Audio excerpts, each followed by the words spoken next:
Saudi सरमायाकारों के वफ्द की 3 रोज़ा दौरा पाकिस्तान आमद। सऊदी वफ्द के साथ $3 अरब से ज़ायद के मुआहदों पर दस्तखत होने का इम्कान।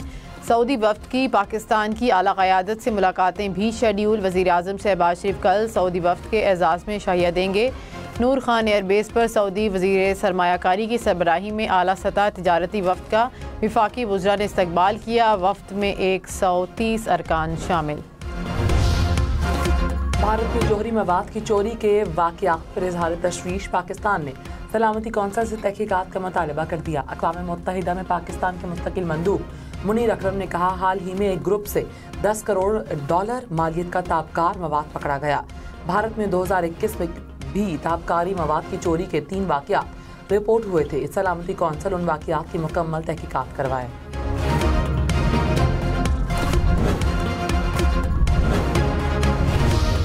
बिलावल भुट्टो ने कहा कि 25 अक्टूबर तक आईनी तरमीम मंजूर करा ली जाएगी। टाइमलाइन का मसला हमारे नहीं, हुकूमत के लिए हो सकता है। ज़मीर का वोट लेने का ऑप्शन मौजूद है, लेकिन कोशिश है कि तमाम सियासी जमातों को साथ लेकर चला जाए। JUI का ड्राफ्ट आएगा तो देखेंगे। बानी पीटे अप्रैल 2022 से सियासी फैसले करते तो वज़ीर आज़म होते। मुझे बानी पीटे का सियासी मुस्तकबिल रोशन नज़र नहीं आता। सियासत में जो डर गया वो मर गया।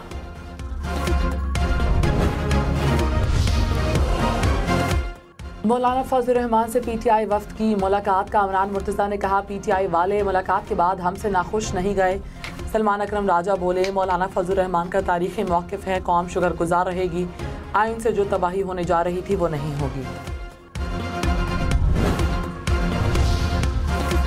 लाहौर, सखर, मुल्तान समेत मुल्क भर के ज़रई शोबे पर आइंदा साल 1 जुलाई से टैक्स का इत्तलाक होगा। वज़ीर ख़जाना मोहम्मद औरंगज़ेब ने कहा कि ज़राअत पर टैक्स से मुतालिक कानून साजी जनवरी में की जाएगी। तमाम सूबों के साथ नेशनल फाइनेंस पैक्ट पर पेशरफ्त हो रही है। चीन से बिजली मंसूबों के कर्ज़ों की रीप्रोफाइलिंग पर मुस्बत बातचीत हो रही है। कोशिश है कि कर्ज़ की रीप्रोफाइलिंग के मुआहदे हो जाएं।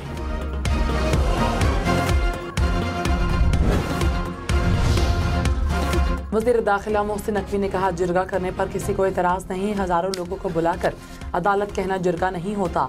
PTM को मतवाज़ी अदालती निज़ाम की इजाज़त नहीं दे सकते। बंदूक उठाने और अलहदगी की बात करने पर एक्शन लेंगे। अवाम को बंदूक उठाने की तरगीब देने की इजाज़त नहीं देंगे। PTM की मदद करने वालों के पासपोर्ट और शनाख्ती कार्ड ब्लॉक होंगे। मुल्क के खिलाफ साजिश की इजाज़त नहीं दी जा सकती।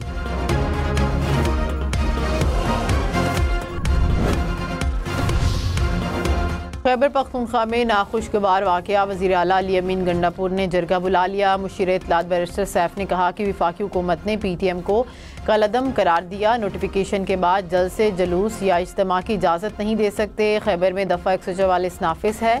कलअदम तंजीम के अरकान का पुलिस से तसादुम हुआ। कोशिश है कि सूरत हाल को कंट्रोल में रखा जाए। फरीकैन मसले के हल के लिए वज़ीर आला के जिरगे में शरीक हों।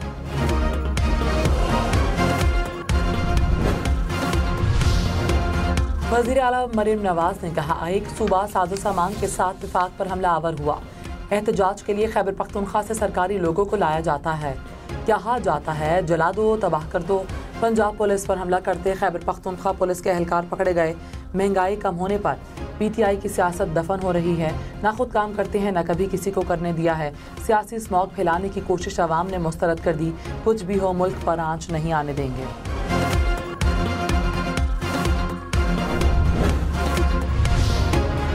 वज़ीर आला अली अमीन गंडापुर ने कहा कि इस्लामाबाद में पुरअमन एहतजाज के साथ जो हुआ नाकाबिले बर्दाश्त है। बारूदी पुलिस और रेस्क्यू एहलकारों को गैर कानूनी तौर पर हिरासत में लिया गया। रेस्क्यू की मशीनरी को भी गैर कानूनी तौर पर कब्जे में लिया गया। बहैसियत वज़ीर आला जहाँ जाऊँगा एहलकार और दीगर दरकार मशीनरी साथ ले जाएगी। खैबर पख्तूनख्वा हाउस में हमारी अमलाक को तोड़ा गया। नुकसानात का तखमीना लगाने के लिए कमेटी तश्कील दे दी। सूबाई खुद मुख्तारी और आइनी हुकूक पर समझौता नहीं करेंगे। अली अमीन से पूछें कहाँ पर थे। वज़ीर दाखिला मोहसिन नकवी का सहाफ़ी के सवाल पर जवाब। कहा, अली अमीन गंडापुर क्लियर करें IG से मिले या नहीं। एक दिन एक जवाब देते हैं, दूसरे दिन दूसरा। अली अमीन ने D चौक पर धरना देना था, D चौक को हाथ लगाकर कहना पहुँच गया, मुनासिब नहीं।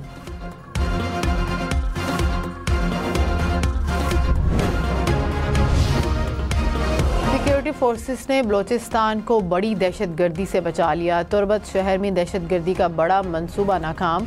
सिक्योरिटी फोर्सेस ने 280 किलोग्राम बारूदी मवाद बरामद कर लिया। धमाका खेज मवाद गाड़ी में नस्ब किया गया था। तुरबत में दहशतगर्दाना कार्रवाई के लिए इस्तेमाल किया जाना था।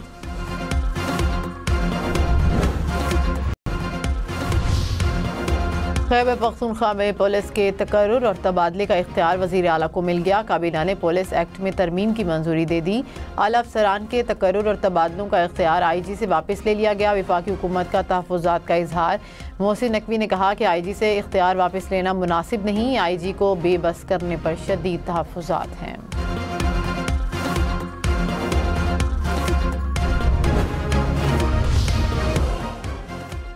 वज़ीर-ए-आज़म शहबाज शरीफ ने वफाकी काबीना का खुसूसी इजलास आज तलब कर लिया। SIFC और मुख्तलिफ ममालिक के साथ मुआहदों की मंजूरी दी जाएगी। चीनी वज़ीर आज़म के पार्लियामेंट के मुश्तरका इजलास से खिताब का इम्कान। ज़राए का बताना है कि कौमी असम्बली मुलाजमीन की छुट्टियाँ मनसूख कर दी गई हैं। पार्लियामेंट का मुश्तरका सेशन 14 अक्टूबर को होगा। चीन के वज़ीर आज़म की सियासी और अस्करी क़यादत से मुलाकात शेड्यूल। दोनों ममालिक में मुआहदे भी मुतवक्के। सदर आसिफ ज़रदारी आज 2 रोज़ा दौरे पर तुर्कमानिस्तान जाएंगे। अशकाबाद में होने वाले आलमी फोरम में शिरकत करेंगे। सदर ज़रदारी को दौरे की दावत तुर्कमानिस्तान के हम मनसब ने दी। रहनुमा JUI कामरान मुर्तज़ा ने कहा कि मुमकिन है कि सुप्रीम कोर्ट के अंदर आइनी बेंच बनाने की तजवीज़ दें। 60,000 केसेस में से सिर्फ 200 आइनी केसेस हैं।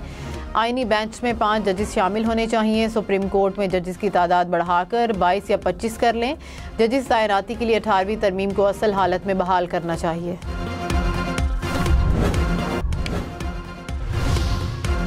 वादी कागान में बर्फबारी ने दस्तक दे दी। बाबूसर टॉप पर बर्फ के गाले गिरने से हर सू सफेदी छा गई। बालाकोट में बूंदाबांदी से मौसम ठंडा ठार हो गया।